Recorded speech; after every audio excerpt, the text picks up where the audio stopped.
Bonjour à tous, c'est Sandrine. Alors je suis très heureuse de vous retrouver aujourd'hui pour vous présenter un nouveau petit Lenormand. C'est le Stempuck Lenormand de Barbara Moore et de Diana Camarano. Donc c'est aux éditions Lo Scarabeo. Il arrive dans une très jolie boîte. Vous verrez, il y a les illustrations qui sont très originales. Donc pareil, on va retrouver les 36 cartes du petit Lenormand avec un petit livret. Les écritures sont en doré. Je ne sais pas si vous voyez, ça fait un peu brillant. En tout cas, il est superbe. Alors, moi, je l'ai acheté tout simplement parce que j'ai celui-ci que je vous présenterai. C'est le Tarot Steampunk de John et Kathleen Matthews. Je sais que Barbara Moore, elle en a fait un. Je ne l'ai pas. Moi, j'ai celui-ci. Donc, c'est la sagesse des dieux de la machine. Il est excellent. Pourtant, on ne le voit pas beaucoup. On n'entend plus beaucoup parler parce que c'est vrai que c'est un jeu maintenant qui est assez vieux. Mais j'ai trouvé que le mélange des deux allait très bien ensemble. Donc, celui-ci, je vous le présenterai la prochaine fois. Aujourd'hui, on va se concentrer, bien sûr, sur celui-ci. Donc, c'est une jolie boîte.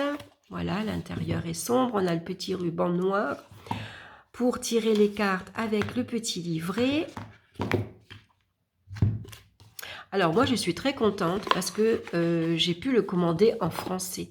Je sais qu'il existe en plusieurs langues. Il existe en anglais, en italien,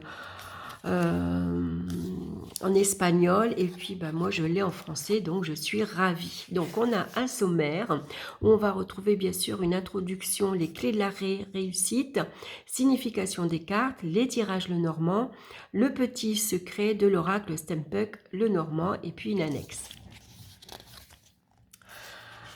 Donc, l'oracle Lenormand apporte en un seul tirage les réponses claires et intuitives à une foule de questions. Cet outil divinatoire de 36 cartes est attribué à Marie Lenormand, une voyante que Napoléon et son épouse Joséphine auraient consultée. Et si rien n'atteste qu'elle soit réellement servie, cet oracle n'est pas inutile pour autant. Le tarot possède lui aussi son lot de légendes et d'anecdotes fantasques et n'en apporte pas moins soutien et réconfort à celles et à ceux qui le pratiquent. Donc bien sûr, l'oracle Lenormand est idéal pour les personnes en quête de prédictions concrètes et claires. Si tel un journaliste vous cherchez à savoir qui, quand, comment et pourquoi, alors l'oracle Lenormand est fait pour vous. Nous allons commencer par passer en revue quelques clés de réussite, puis nous aborderons la signification des cartes et enfin le déroulement des tirages. Préparez-vous à découvrir ce que vous réserve l'avenir. Donc la clé de réussite, donc il y en a 3. La première clé, contrairement donc à d'autres coffrets divinatoires, l'oracle Lenormand repose non sur des symboles mais sur des signes. La portée d'un symbole dépasse son sens littéral alors qu'un signe reste explicite, immédiat. Comparons le tarot symbolique avec l'oracle Lenormand. Dans le premier, la tour peut désigner divers événements, une idée brillante, l'écroulement d'un monde, une expérience complètement imprévue ou encore l'effondrement de valeurs, comportements et croyances devenus inutiles. Rien de tout cela ne se rapporte à un haut monument, autrement dit à une tour. Dans un tirage Lenormand, la carte de la tour désigne un édifice élevé et tout ce qu'il peut abriter. Ce système est donc un peu plus simple à appréhender qu'un oracle fondé sur des symboles. Je ne vous lis pas le reste, je vous laisse découvrir. La deuxième clé maintenant. Les cartes ont tout un sens, mais elles ne sont pas censées être lues indépendamment les unes des autres. Il est rare de pouvoir répondre à une question en ne tirant qu'une seule carte. C'est au contraire des associations entre les cartes que viennent les nuances et la précision de cet oracle.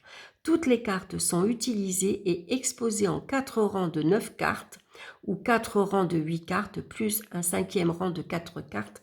Donc là, on vous parle du grand tableau. Cette disposition la plus courante pour un tirage Lenormand porte le nom de grand tableau. L'emplacement d'une carte n'influence pas sa signification, seul compte sa position par rapport au significateur du tableau. Donc le significateur, c'est bien sûr la carte de la femme. La troisième clé maintenant. Si certains utilisateurs du Lenormand repoussent les limites du tirage avec des résultats intéressants, la méthode traditionnelle consiste à disposer toutes les cartes dans un grand tableau et à répondre à toutes les questions du demandeur pour une même session à partir de cette disposition. Si vous n'avez qu'une seule question, au lieu de pratiquer un tirage complet, optez plutôt pour un tirage à 3 ou à 9 cartes, donc on verra par la suite. Il est judicieux de commencer par de petits tirages avant d'aborder le grand tableau, qui peut impressionner les novices. Donc, ces 3 clés impliquent que pour réussir ces tirages Lenormand, mieux vaut s'entraîner en tirant un minimum de 2 cartes. Cela vous aidera à tempérer votre envie de lire les cartes indépendamment les unes des autres et vous familiarisera donc avec les associations. Donc ensuite, on va commencer par la signification des cartes. Donc, ici, c'est assez succinct. On a donc le numéro de la carte numéro 1, c'est le cavalier. Avec ici, elle vous indique que c'est une carte neutre. Donc, vous allez retrouver quelques petits mots-clés. Donc, nouvelles, informations, paquet, notification, visiteur, mouvement. Et on a ça pour les 36 cartes. Ensuite, on va avoir les tirages Lenormand, donc le tirage à 3 cartes, bien sûr. Alors, ce qui est intéressant, c'est que vous allez avoir un exemple. Donc, par exemple, ici, je vous conseille de mettre, par exemple, les mêmes 3 cartes. Donc, la lune, le cœur et l'étoile. Et puis, vous avez donc sa signification. On a un deuxième exemple. Si vous tirez la carte de l'oiseau, du trèfle et de l'anneau, avec, bien sûr, son interprétation. Et un troisième exemple, si vous mettez la carte de la femme, du jardin et du fouet, avec bien sûr son interprétation. Donc moi j'aime beaucoup, comme ça permet d'avoir vraiment une belle vision sur le tirage à 3 cartes et comment on va interpréter ces 3 cartes. Donc quand on est débutant, c'est vraiment très intéressant. Donc ensuite on va retrouver le tirage à 9 cartes. Donc, comment vous allez placer les cartes, Donc, 1, 2, 3, 4, 5, 6, 7, 8, 9. Vous avez la colonne du passé, du présent et du futur. Et puis ensuite, on peut lire, voilà, avec les influences extérieures, la trajectoire de la situation et les influences internes. Voilà comment vous allez pouvoir interpréter donc votre tirage à 9 cartes. Donc ça, je trouve ça super, c'est très bien expliqué, c'est très bien fait. Et puis ensuite, on va retrouver, bien sûr, le grand tableau. Alors, ici, on met ou 4 fois 9 cartes, ou alors vous pouvez mettre 4 rangées de 8 cartes et donc une dernière rangée de 4 cartes.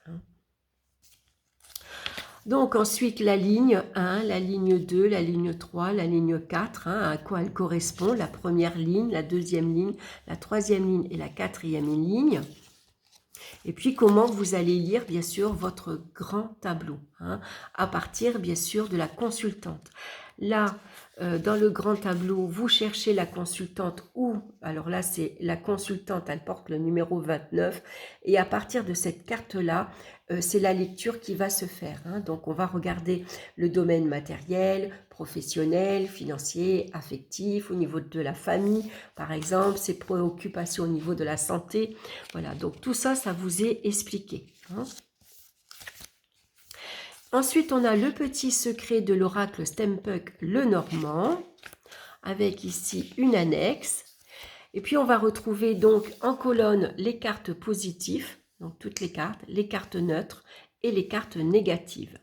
Ensuite, vous retrouvez donc une illustration de la carte ici en noir et blanc. Donc ici, c'est la numéro 2. Donc c'est le trèfle, c'est une carte donc positive. Et puis, vous allez pouvoir ici noter ce qu'elle représente pour vous. Vous allez pouvoir noter, par exemple, votre propre mot-clé.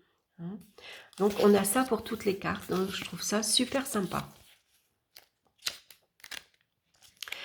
Et voilà, et puis ensuite, une page blanche pour noter vos notes personnelles. Donc voilà pour le petit livret, donc très sympa. Donc s'il vous intéresse, regardez bien, est-ce que vous le receviez en français, Alors, les cartes, bien sûr, c'est des très grandes cartes hein, par rapport au petit Lenormand. Mince, j'ai mis le coffret sous ma caméra, mais le petit Lenormand, c'est des toutes petites cartes. Hein, souvent, ça fait ça. Là, c'est des très grandes cartes oracle. Donc, j'aime beaucoup le dos. On retrouve ici une horloge avec tout un système, hein, un mécanisme. Donc, très, très joli. Et puis, on va regarder les cartes. Alors, est-ce qu'elles sont dans l'ordre? Oui, on va regarder.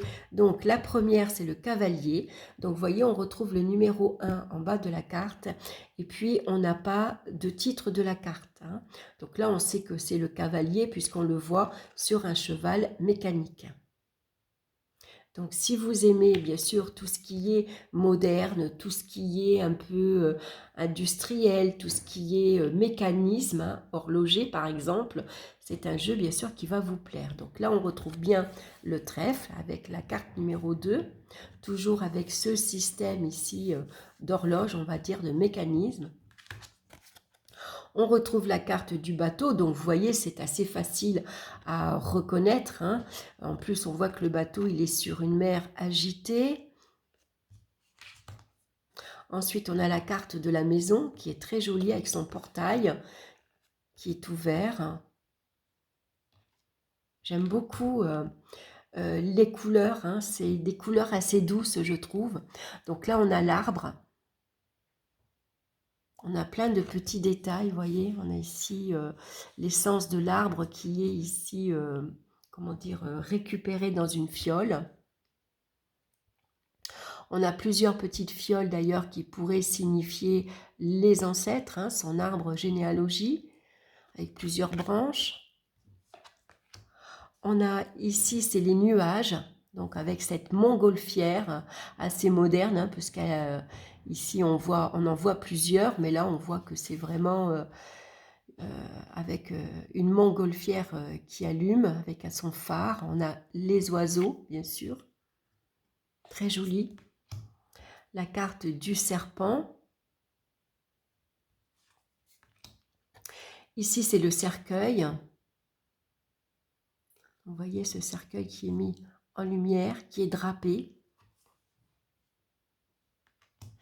La carte ici du bouquet, qui est très jolie aussi. Là, c'est la carte de la faux. Alors, j'aime bien parce que la faux, bien sûr, elle annonce que c'est souvent pour couper, pour trancher. Mais néanmoins, on retrouve les blés. Et les blés nous parlent de récolte. Hein.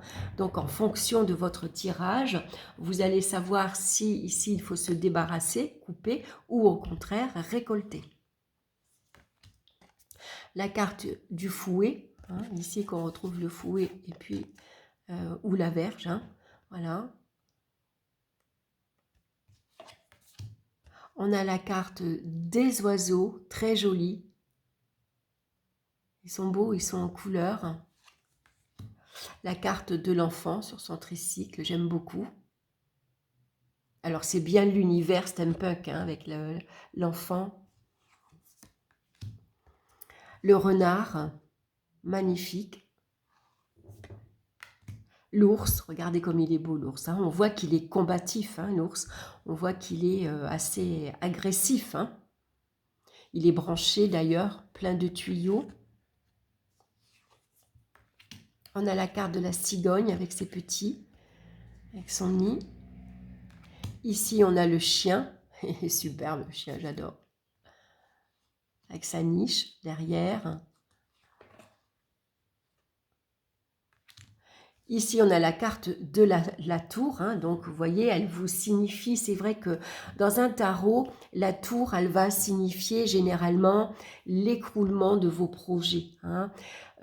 C'est souvent une carte, un événement assez brutal qui arrive, hein, la destruction, hein, puisque la tour s'écroule.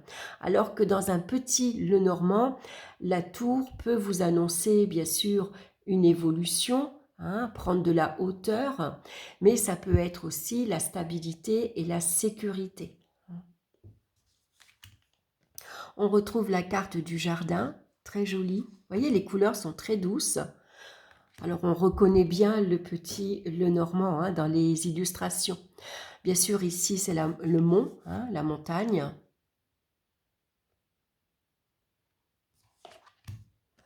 Ici, on a le chemin, j'aime beaucoup, parce que c'est une voie ferrée. Donc, suivant ici comment vous allez manœuvrer, hein, ici, ce levier, vous allez prendre une direction différente. Et puis, on voit le train. J'aime bien parce que c'est assez original, ça change. On voit ici avec les deux flèches, hein, donc deux directions opposées. Ici, on a les petites souris qui mangent du gruyère. Hein. Ici, on a la carte, bien sûr, de l'anneau, qu'on reconnaît bien, hein, ici. On a la carte du livre. J'aime beaucoup le livre, parce qu'on voit qu'il est sous cloche. Hein. Donc, on voit qu'il y a ici un secret à percer. Hein. Il y a des choses à apprendre. Hein. C'est vraiment un livre sacré, je trouve. On a la lettre qui va être envoyée. Hein. On voit cette main qui tient la lettre, ou que vous allez recevoir.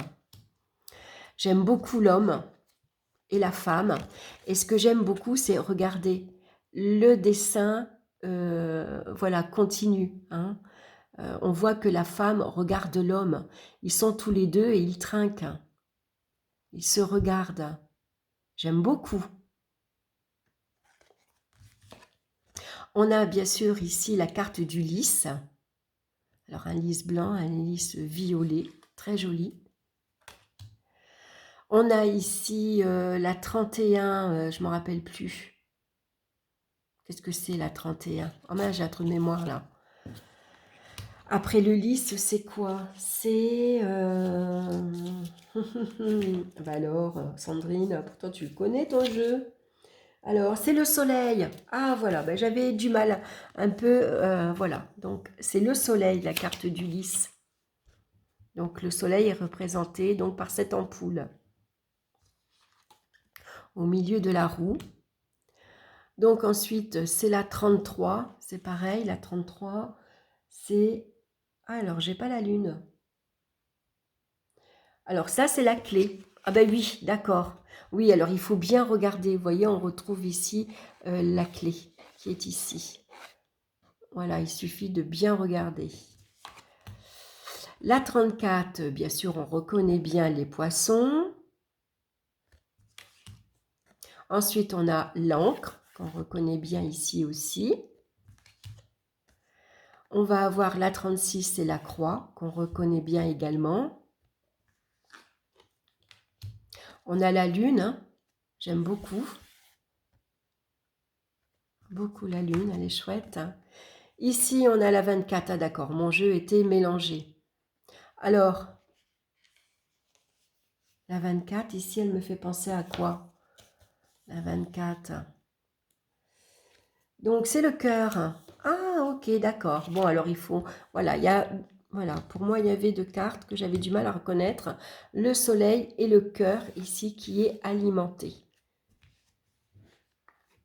Et la 16. J'ai pas la carte de la lune. C'est bizarre, ça.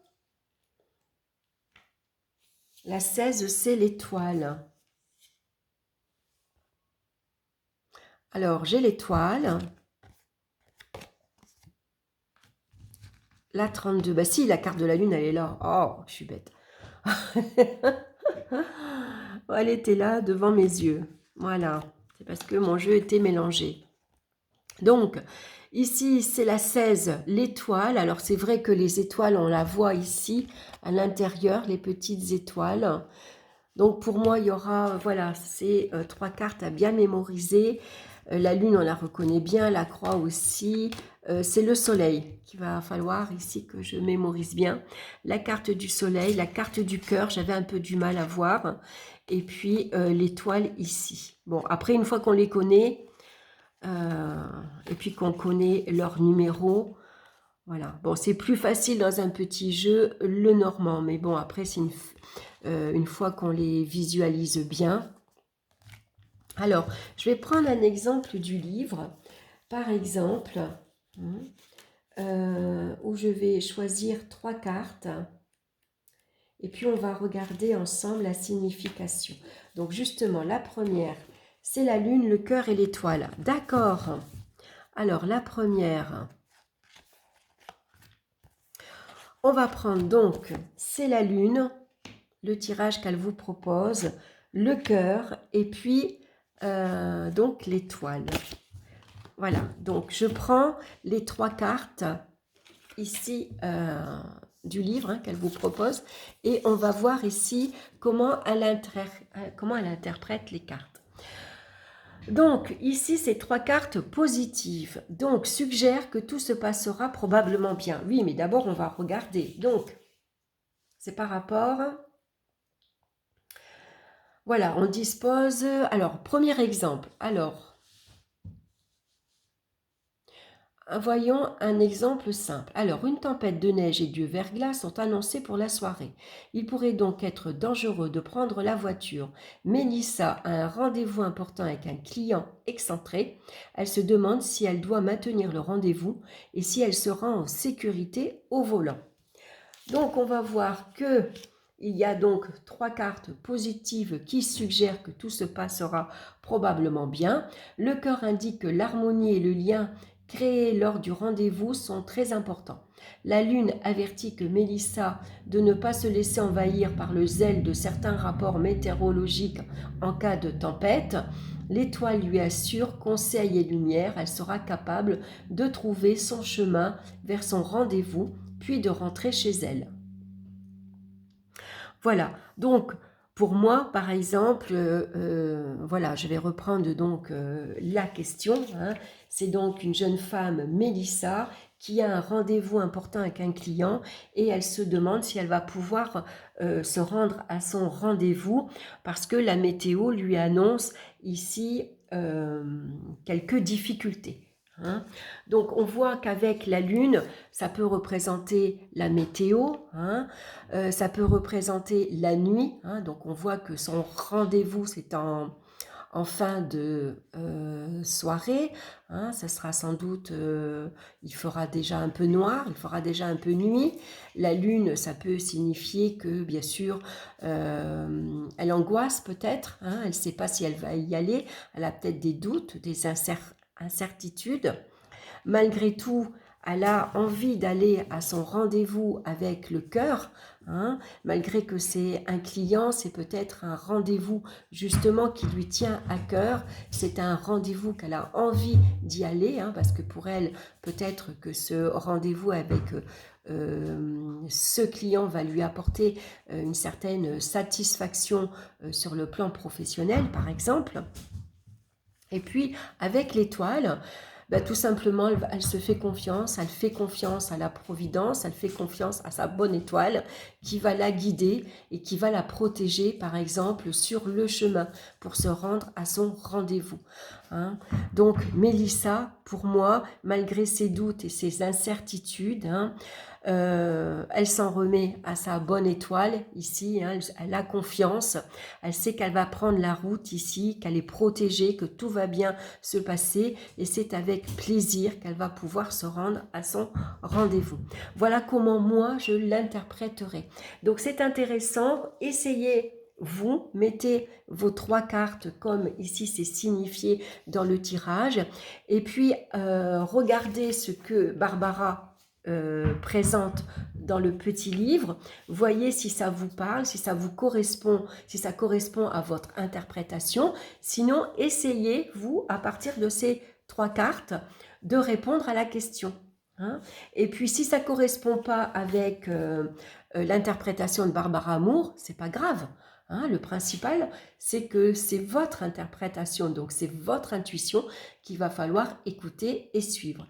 Donc, en fonction, vous pourrez, si vous avez un petit cahier, par exemple, prenez un petit brouillon, voilà, vous recopiez la question, vous mettez ces 3 cartes, alors vous pouvez photocopier les cartes et puis coller, moi souvent c'est ce que je fais pour agrémenter mon petit journal.